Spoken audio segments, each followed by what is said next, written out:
Hoje vocês estão vendo esses espaços vazios aqui na minha estante porque eu vou ranquear os 50 livros que eu já li da Meg Cabot.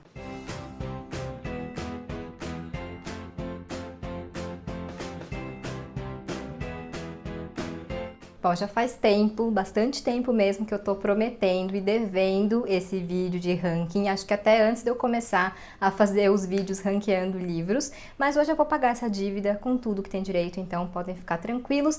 Antes de começar, vou pedir para você se inscrever no canal, caso não seja inscrito, curtir e compartilhar esse vídeo, porque ajuda na divulgação. E também vou agradecer aos membros do Clube da Manita. Se você não sabe o que é o projeto e quiser saber, de repente quiser fazer parte, eu vou ficar muito feliz de receber você por lá. E eu vou deixar o link aqui na caixinha de descrição. Bom, rapidamente um contexto da minha história com a Meg. A Meg foi a autora que me transformou em leitora, né? Eu comprei o Diário da Princesa lá em 2005, quando eu tinha 17 anos, e achei que ia ser só mais um livro que eu ia ter e nunca ia ler. E aí acabou que eu devorei 1, 2, 3, 4, 5, 6, 7, e aí quando eu vi, eu tava apaixonada pela leitura e foi assim que eu realmente comecei a me tornar leitora, né? Assim que eu me tornei leitora e comecei a realmente pegar o gosto, o prazer de ler. Então, hoje eu não leio muito mais Meg, mas eu sempre vou ter esse carinho especial por ela. Às vezes eu pego alguns livros para reler e tal, para matar a saudade. E é uma autora que eu gosto muito. Ela é uma autora muito divertida e muito versátil, né? Para quem não conhece a obra da Meg, vocês vão poder ver nesse vídeo como ela aborda vários assuntos e vários contextos. Então, eu sempre gostei muito disso no trabalho dela. E sempre gostei também que as protagonistas dela sempre fogem um pouco ali do padrão, e isso lá no começo dos anos 2000. Então, eu considero que ela foi, de certa forma, visionária nesse sentido, coisas que hoje de repente são comuns, são normais, a gente já espera, mas que naquela época realmente fugiam dos padrões. Então eu sempre gostei disso também nas obras da Meg. Eu vou começar do pior para o melhor, né? Quem me acompanha já sabe qual vai estar no primeiro lugar da lista, mas tudo bem. Mas eu vou fazer diferente dessa vez, não vou fazer livro por livro, porque a Meg tem muitas séries, e algumas séries dela, como o Diário da Princesa, eu li há mais de 15 anos, então eu nem me considero capaz de ranquear livro por livro, sabe? Então eu vou pegar, vou ranquear a série inteira, mas enfim, vocês vão entender conforme eu for fazendo o ranking. E acho que é isso. Como sempre, vou dar um parecer rápido para vocês sobre cada livro, sobre cada série, contar um pouquinho da minha história com a Meg. Também vai ser uma mistura de ranking com tour, porque eu tenho muitos livros dela, alguns eu tenho outras edições, né, mais de uma edição, então vai ser um vídeo um pouquinho diferente dos outros de ranking que eu já fiz. E então vamos lá começar aqui com o nosso último colocado, coitado, que é a série Abandono. Essa série eu li em 2000 e comecei a ler em 2014. São 3 volumes, Abandono, Inferno e Despertar. Eu li só os 2 primeiros porque eu realmente não gostei e acabei abandonando. Foi até uma época que eu fiquei meio assim com a Meg, porque eu achei que nunca mais ia querer ler os livros dela, porque eu realmente achei essa série muito chata. É uma releitura do mito de Hades e Perséfone. A Meg gosta muito de fazer isso, né? Pegar mitos e lendas e histórias, enfim, personalidades que realmente existiram, e meio que trazer para os livros dela. A gente vai falar sobre isso mais um pouco, mas esse então é uma releitura do mitos de Hades e Perséfone, e eu achei assim que ela seguiu uma fórmula muito fechadinha. Os livros da Meg têm isso, meio que seguir uma fórmula, mas eu acho que nesse ela deu uma exagerada, então eu nem terminei a série e abandonei. Aí depois nós temos a série Heather Wells, que é tamanho 42 não é gorda, tamanho 44 também não é gorda, tamanho não importa, tamanho 42 e pronta pra arrasar, e A Noiva é tamanho 42. Eu li só os 3 primeiros, e o primeiro eu gostei, embora eu tenha abandonado uma época, mas depois voltei, terminei, e aí eu li os outros 2. Eu sei que essa é uma série que hoje causa um pouco de polêmica, por causa dessa questão de corpo, de tamanho, enfim. Eu, quando li, não pensava nisso, eu acho que eu li em 2011, por aí, então realmente não vou poder falar sobre isso. Mas enfim, sobre a história, é uma história de mistério, né? A Heather Wells, ela eu não lembro o que ela é, mas ela não é detetive não, e aí ela acaba começando a investigar e uns casos estranhos começam a acontecer. É divertida, é legal e tudo, tem um romance também, mas realmente não me pegou, então eu só li os 3 primeiros, né? O tamanho 42, 44 e o tamanho não importa.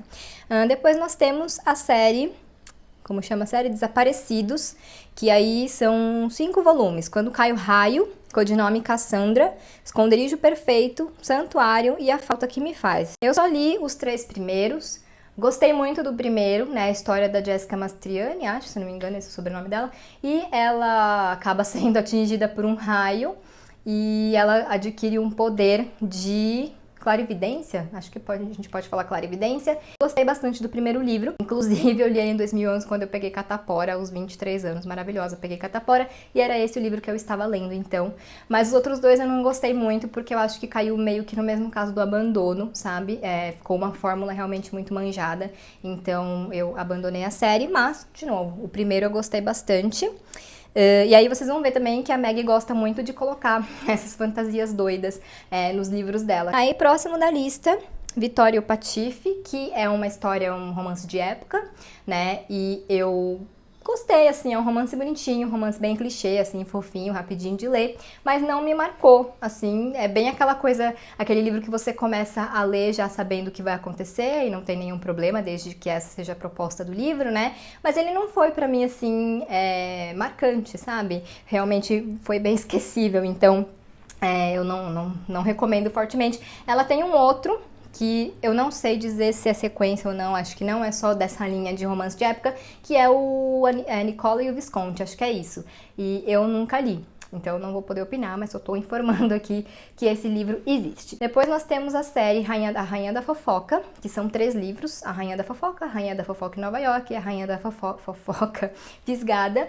E eu li os 3, eu gostei, mas também não foi nada demais. Eu acho assim, eu gostei bastante do primeiro livro, né? A história da Liz, ela trabalha com moda, então, com vestidos de noiva, então no final de cada capítulo do primeiro livro tem ali os modelinhos de vestido de noiva. Achei super bonitinho, assim, pra quem gosta de moda, também é um atrativo a mais, mas é uma história, assim, que também não, sabe, não tem muito, não é tão inesquecível, mas tem uma coisa que eu... Assim, eu gosto e não gosto porque me irrita um pouco nas histórias, mas ela não é à toa que chama Rainha da Fofoca, então a Liz, ela acaba se envolvendo em muitos problemas por causa da boca grande dela, né?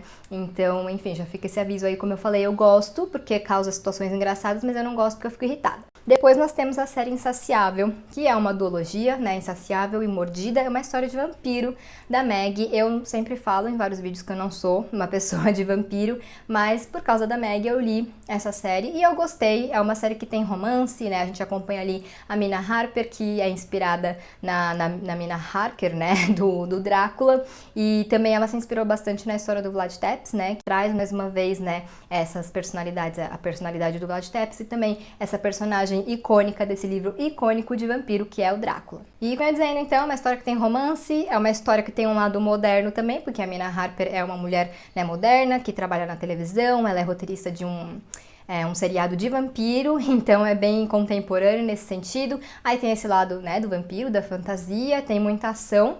E, enfim, então é uma história bem completa, assim, eu gostei, apesar de não ser uma pessoa de, né, tanto de história de vampiros, eu gostei. E eu sempre falo, assim, que eu acho que o Insaciável é meio que a resposta da Meg à febre de vampiros que começou com Crepúsculo, né?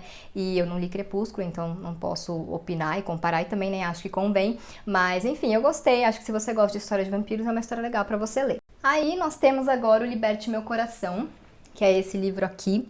Ele, na verdade, é um livro que a Mia Thermopolis, né, que é a princesa da série O Diário da Princesa, teria escrito, né, dentro do universo ali do livro. E aí a Meg trouxe esse livro para a realidade. Ele é um romance medieval, acho que a gente pode dizer assim, totalmente fora da minha zona de conforto, não é mesmo o que eu costumo ler, mas eu lembro que na época eu gostei, eu li em 2011, e ele também tem uma pegada meio hot, né? Eu achei bem interessante na época, que eu gostei bastante, foi uma história que me fisgou. A Finula, né, que é a protagonista, ela né, eles têm, nessa época tinham os costumes, né, bem machistas, obviamente, porque a gente tá falando de, não sei exatamente a época, mas enfim, a gente tá falando de uma época que era assim. Aqui é o século XIII, então na Inglaterra do século XIII, então é claro que os costumes eram totalmente outros e a Finula, ela foge totalmente desses padrões, ela é muito mais uma guerreira realmente, ela gosta, né, de caçar, acho que ela usa arco e flecha, enfim, então ela sai realmente totalmente desse padrão e eu adorei isso. E aí tem essa questão, né, do romance medieval e também essa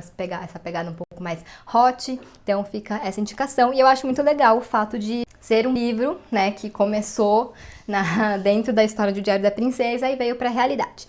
Depois nós temos Ela Foi Até o Fim. Esse é um standalone. Aliás, esse aqui, ele faz meio que parte do universo da princesa, mas não precisa ler o Diário da Princesa pra ler, tá? Ele não tem nada a ver nesse sentido, é só realmente que foi escrito, entre aspas, pela Mia Thermopolis. Então, voltando, Ela Foi Até o Fim, que é um standalone, então não tem sequência, nada que vem antes, nada que vem depois, e é uma história contemporânea, né? Um romance também, e é bem divertido, e também tem uma pegadinha mais hot, assim, nada demais, mas tem algumas cenas de sexo, até onde eu me lembro. Faz tempo que eu li esse livro, acho que foi 2013 por aí, mas eu gostei muito. Eu recomendo bastante pra quem gosta de chick lit, assim, porque ele é um puro chick lit, né? Realmente aquele romance clichê que a gente gosta de acompanhar a história, que a gente já sabe o que vai acontecer no final, mas a gente quer saber como. Próximo da minha lista é o Avalon High.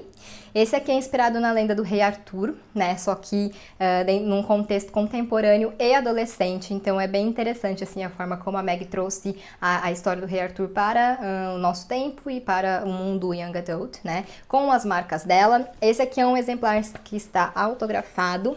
Infelizmente não conhecia a Meg. Eu ganhei esse livro do Marcelo, que trabalhava comigo. Marcelo, de repente, se você estiver assistindo esse vídeo, muito obrigada por esse presente. Foi muito especial.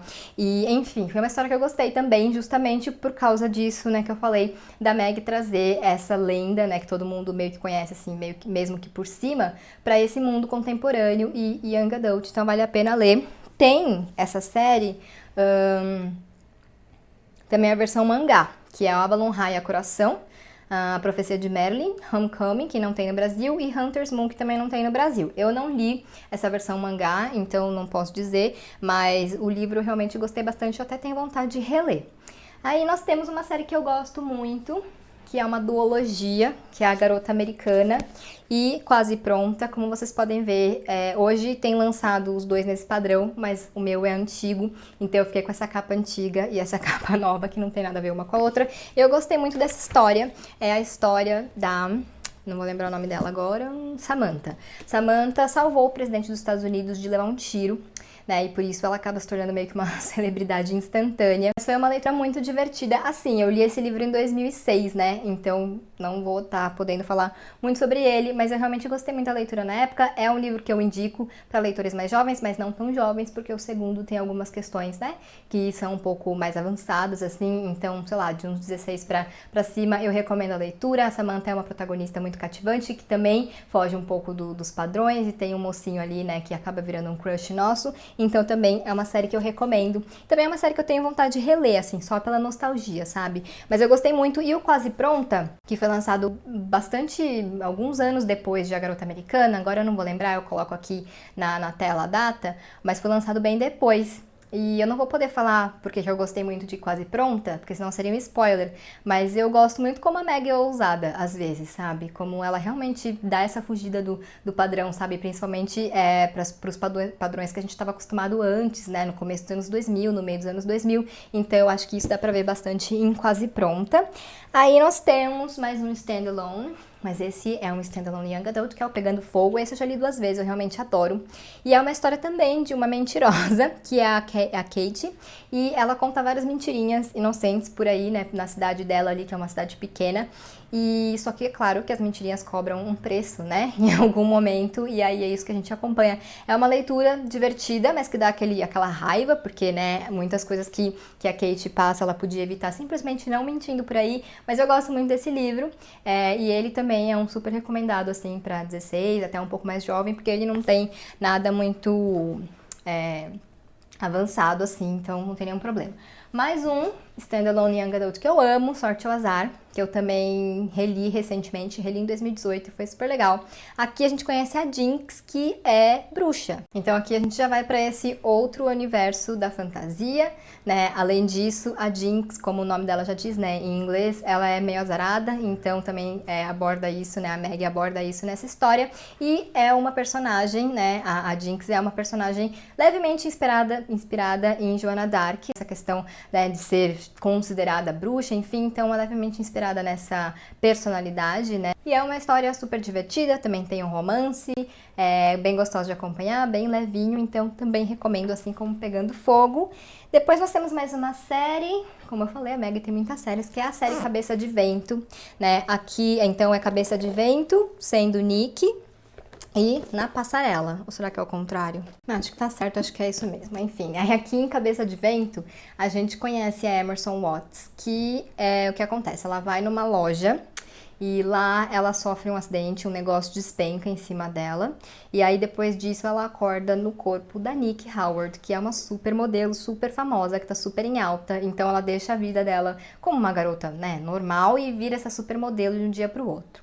Então é uma história que envolve essa questão, né, da fantasia, um pouco não de ficção científica, mas um pouquinho, meio fantasia, meio ciência, assim. E tem também uma questão de teoria da conspiração e tal. É uma história que eu gosto muito também, quero reler, né? Eu sei que ela pode parecer muito fantasiosa, e claro que ela tem esse lado também, mas a gente acaba refletindo sobre várias coisas ao longo dessa leitura. Então é uma série que eu sempre recomendo, assim, quando me perguntam, né, o que eu recomendo da Meg, eu recomendo bastante Cabeça de Vento. Sei que o título é engraçado, mas enfim, é uma história bem legal e que mexe com essa premissa, né, da troca de corpos. Então, pra quem gosta disso, eu gosto, né, já fica aí a dica. Aí nós vamos então agora para o empate técnico aqui. Eu vou primeiro falar sobre a série Garoto e depois vou falar sobre a outra, mas eu já quero deixar bem claro que é um empate. E a série Garoto é o garoto da casa ao lado, garoto encontra a garota. Todo garoto tem, e o mais novo, que é O Garoto Está de Volta. Hoje em dia, essas capas acho que não existem mais, são outras capas, mas os livros existem, tá? Então, a série Garoto, que é pesada, então eu vou segurar um só, é o seguinte, né? O Garoto Acasalado foi lançado no começo dos anos 2000, uma narrativa epistolar moderna, porque a gente acompanha a história inteira no formato de e-mails. A Meg conta toda a história no formato de e-mails, né? E isso no começo dos anos 2000, então eu considero bem inovador para a época, né? Porque a gente ainda estava aprendendo a mexer no e-mail e a Meg já estava escrevendo histórias narradas no formato de e-mail. Então eu gosto muito da história. Essa aqui envolve um mistériozinho, porque tem uma morte ali, mas é basicamente um romance, né? Aí o garoto encontra a garota. Ela tem o formato de e-mails também, ela adicionou algumas outras coisas, tipo, acho que tem um diário, tem uns panfletos, tô tentando achar aqui alguma coisa. Aqui, ó, tipo, tem um cardápio de restaurante, sabe? Então ela colocou algumas outras coisas, eu acho que deixa a história bem dinâmica. São livros grossinhos, assim, mas que você lê numa sentada, porque é realmente, sabe, você não consegue parar, porque é muito fácil de ler. Aí tem o Todo Garoto Tem, que daí já é ainda mais moderno, né? Já tem mensagens, né? Acho que eles, se não me engano, eles usam o BlackBerry, né? Porque na época era o que tava na moda, né? Como é que era? BBM, né? Você trocava essas mensagens pelo BlackBerry, então tem isso também. E o último, que é O Garoto Está de Volta, eu li numa edição em inglês, que eu desapeguei. E ele já tinha WhatsApp e tal, então era bem recente, né? Tipo, acho que é de 2018, 2017, por aí. Então ele é realmente bem atual, mas a premissa de todos é a mesma, né? Um romance com essa narrativa epistolar moderna, que eu chamo, né? Nesse formato bem dinâmico. E eles são companion books, né? Não são sequências. Então, personagens que aparecem em O Garoto da Casa ao Lado aparecem em Garoto Encontra a Garota, e aí eles aparecem em Todo Garoto Tem, e aí eles aparecem de alguma forma também em O Garoto Está de Volta, mas não precisa ler na ordem. Eu recomendo sempre ler na ordem, porque eu acho que se uma coisa foi feita numa ordem, né, a gente deve acompanhá-la nessa ordem também, mas nesse caso dessa série não é exatamente uma regra. Mas eu acho que é até legal você ler na ordem justamente para acompanhar essa evolução dos meios de comunicação modernos, sabe? Então eu recomendo realmente ler na ordem. E aí nós vamos agora para o Diário da Princesa, né, a série que me tornou leitora, onde tudo começou. Peraí, deixa eu arrumar aqui. Então vamos lá, eu vou mostrar para vocês, tá, a minha coleção. Eu tenho bastante coisa até assim. E vou falar um pouquinho da série para quem não conhece, né, o Diário da Princesa é a história da Mia Thermopolis, uma garota de 15 anos normal, né, que descobre ser herdeira do trono de Genóvia, né. E aí, por algum motivo que eu já não lembro mais, a avó dela vai, né, para Nova York para treinar ela para ser princesa, enfim. Só que a Mia é uma personagem que foge também do padrão, assim, tipo, ela tem muitos questionamentos de uma garota real, não sei hoje, né, porque eu li com 17 anos, comecei a ler com 17 anos, e na época eu lembro de me identificar muito com alguns questionamentos da Mia, porque ela era aquela garota que não era popular, né, ela era invisível, então eu realmente me sentia ali conversando com uma amiga, né, e o formato de diário deixa isso ainda mais, deixa o personagem ainda mais próximo da gente. Então, como eu disse, não sei hoje, não sei como essa série envelheceu, né, vamos dizer assim, mas naquela época a Nádia, de 17 anos, se identificou muito com a Mia Thermopolis, seus questionamentos e seus medos, enfim, então foi uma série que eu gostei muito de ler. Sobre o filme, não é muito fiel, mas ele tem a essência, eu acho que a Mia do filme é bem a Mia do livro também, então eu perdoo, apesar de todas essas modificações. O primeiro, tá? Porque o segundo não tem Michael Moskowitz e pra mim não existe Diário da Princesa sem ele, então eu nunca assisti. Então, o Diário da Princesa são 11 livros, tá? Então, nós começamos com o Diário da Princesa, essa capa aqui, que me fez me apaixonar e que me tornou leitora depois. Temos A Princesa sob os Refletores, e todos eles, assim, acompanham realmente a Mia na sequência, sabe? Não tem muito intervalo entre um e outro. E como eu falei, é tudo narrado por diário realmente, então a gente se sente muito ali próxima da Mia. O terceiro é A Princesa Apaixonada. Aí nós temos o quarto, que é A Princesa à Espera. O quinto, A Princesa de Rosa Shocking. Cada um, obviamente, tem uma problemática e tal, né? Mas tudo meio que se resolve nesse único livro. Aí, A Princesa em Treinamento, A Princesa na Balada. E é legal que a gente vai acompanhando, né, a Mia crescendo e ela tendo outros questionamentos, né, tendo outras coisas para pensar. E quando a gente começa a ler essa série com, sei lá, 15, 16, 17 anos, eu acho que a gente se identifica e eu acho que a gente tem esse sentimento realmente de estar crescendo com a Mia. Eu sei que muita gente cresceu com Harry Potter, né, pessoas da minha idade, mas eu cresci com a Mia Thermopolis, né, como eu falei, comecei a ler com 17 e terminei com 26. Princesa no Limite, Princesa Mia, aqui as coisas já estão ficando um pouco mais sérias em vários aspectos da vida dela, e o que era para ser o último, que era o Princesa para Sempre, mas não foi, porque aí depois, em 2015, a Meg nos presenteou com O Casamento da Princesa, né, que foi o 11º livro da série, que eu falei que eu terminei com 25 ou 26 anos, e nesse livro, a Mia, tá com essa idade também, 25, 26 anos, e ela vai casar, né, e eu não vou dizer com quem, vocês vão ter que ler pra saber, mas enfim, eu gostei muito desse livro, acho que a Meg trouxe muitas questões atuais, né, que eram atuais em 2015, e ela conseguiu realmente atualizar a história da Mia e trazer esse sentimento de a gente ter crescido com ela, né, pra quem realmente cresceu lendo os livros da princesa, etc, então, assim, foi um livro que eu tive medo de ler, mas que eu gostei muito, porque eu achei perfeito, assim, né, um desfecho que a gente esperava, né, e é essa sensação muito forte de você estar realmente conversando, reencontrando uma amiga, uma antiga amiga, né, mas se ela quiser escrever o bebê da princesa, eu aceito também. E aí, além desses livros, que eu não sei, sinceramente, se existem mais, eu acho que talvez só exista outra edição com a outra capa, eu tenho também essa edição especial de O Diário da Princesa, que é uma capa de tecido, né, é a edição comemorativa dos 15 anos, socorro, e essa capa de tecido, assim, acetinado, bem bonitinha, e a edição é muito fofa também, né, realmente uma edição pra colecionar, assim, né, porque eles só lançaram o primeiro. E aí, dentro do livro, o único defeito desse livro é que ele tem folha branca, né, pra quem não gosta de ler em folha branca, é um problema, mas aí tem essa diagramação fofa e tal, tem algumas ilustrações, deixa eu ver se eu acho que alguma pra vocês verem. Mas, enfim, eu paguei R$25, né, numa promoção, porque quando ele saiu ele tava bem caro, mas aí eu esperei abaixar e paguei R$25 só pra ter, realmente, na minha coleção, porque eu acho que a Meg merece. Eu me desfiz de muitos livros dela, né, todos esses que eu falei pra vocês nessa lista, eu li o físico, mas eu me desfiz porque senão ia ser uma estante só dela, mas eu tenho esses xodós, né. E aí eu também tenho 2 guias que foram lançados aqui no Brasil pela Record, que é o Lições de Princesa, e o Presente da Princesa. Agora eu não vou lembrar exatamente em que momento você deve ler o Presente da Princesa, porque tem uma ordem. Ele é talvez o 4,5. Enfim, vou escrever aqui na tela. Esse aqui tem um lugar certo para você ler, e esse aqui é um guia que você pode ler no momento em que você quiser. E eu tenho esse aqui também em inglês, que é o Project Princess, que esse sim, aqui ó, esse é o volume 4,5, então você tem que ler entre o 4 e o 5. E enfim, é uma leitura, né, super rapidinha, só realmente mata a saudade ali, enquanto a gente esperava entre um volume e outro, né. Eu considero assim, uma das relíquias da minha coleção, porque eu comprei, né, em 2006, enfim, em inglês, é um pequeno exemplar que eu tenho muito carinho. Então, o Diário da Princesa, aí nesse segundo lugar, é uma série que eu tenho vontade de reler, mas eu tenho medo, assim, porque, né, faz muito tempo que eu li, vai que hoje eu releio e não gosto tanto, enfim, não sei, ainda não decidi o que eu vou fazer na minha vida em relação a isso, mas o dia que eu decidir eu conto pra vocês.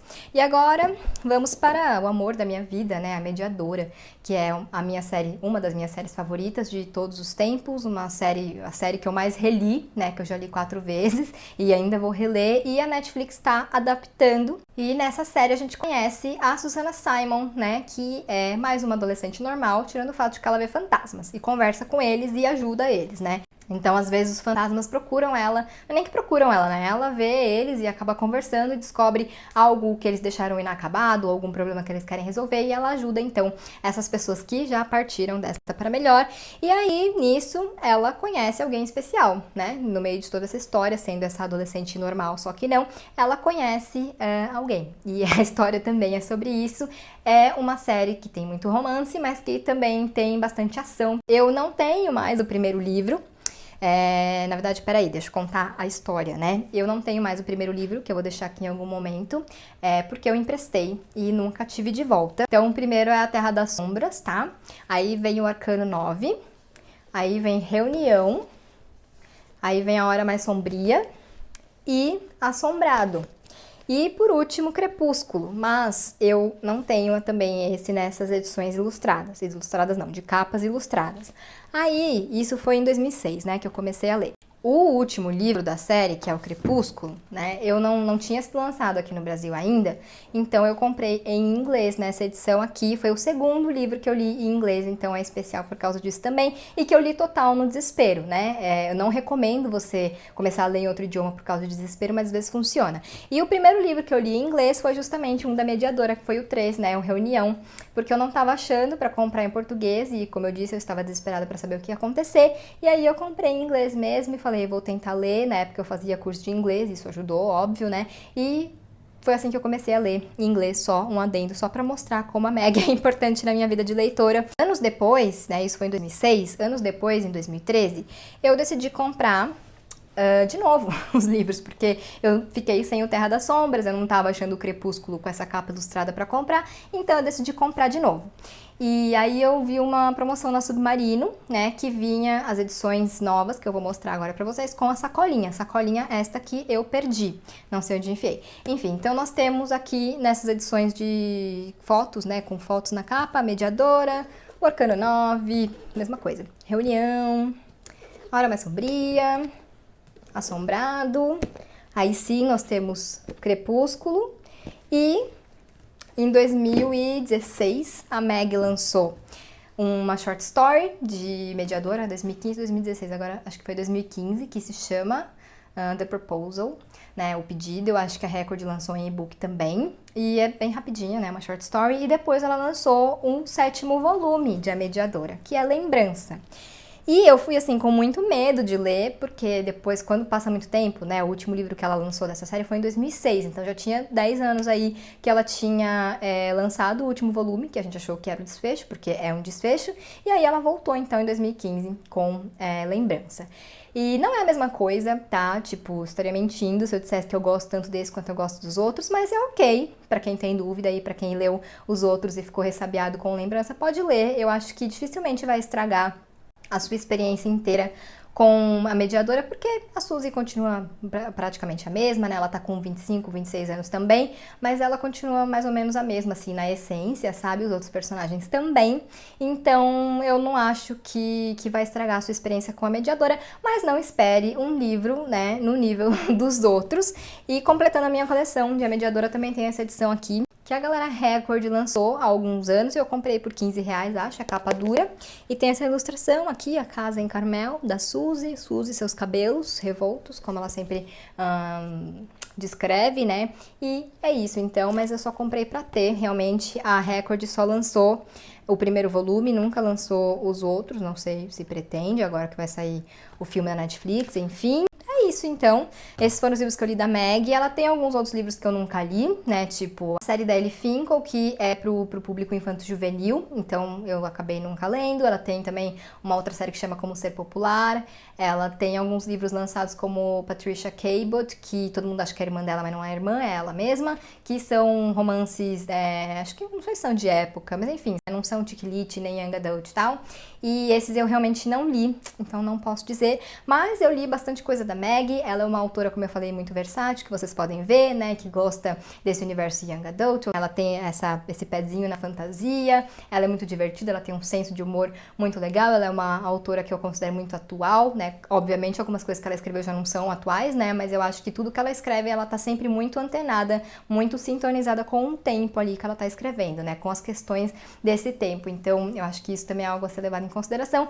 E como eu disse no começo do vídeo, é uma autora que eu tenho muito carinho, porque, né, me transformou em leitora. Eu li todos esses livros dela, mesmo que alguns eu não goste tanto, com certeza me ajudaram muito a manter também o hábito da leitura, então é uma autora que eu sempre vou amar. Eu sei que tem muita gente que, né, também começou a ler com Maggie Cabot, eu acho que até a maioria que vai assistir esse vídeo é justamente dessas pessoas. Se você nunca leu Maggie, e tá pensando aí no que ler, de repente depois eu posso fazer um vídeo meio que indicando, né, as coisas, os livros pelos quais eu acho legal começar, mas esse vídeo já deve ter ficado bem grande, então acho que pra gente começar a falar de Maggie aqui no canal, esse é uma boa porta de entrada. Mas enfim, se você quiser começar a ler Maggie, etc, me conta aí nos comentários, que aí depois eu penso em outros vídeos pra fazer sobre ela. E é isso então, quero saber aí quem tem uma história com a Maggie Cabot, quem foi o autor ou a autora que ajudou a transformar vocês em leitores, e se você lê Maggie, qual é seu favorito dela? Você concorda com o meu ranking? Enfim, vamos conversar aí nos comentários. Então eu espero que vocês tenham gostado desse vídeo. Mais uma vez eu peço para vocês se inscreverem, né, aqui no canal, caso não sejam inscritos, curtir e compartilhar esse vídeo. E a gente se vê em breve em um novo.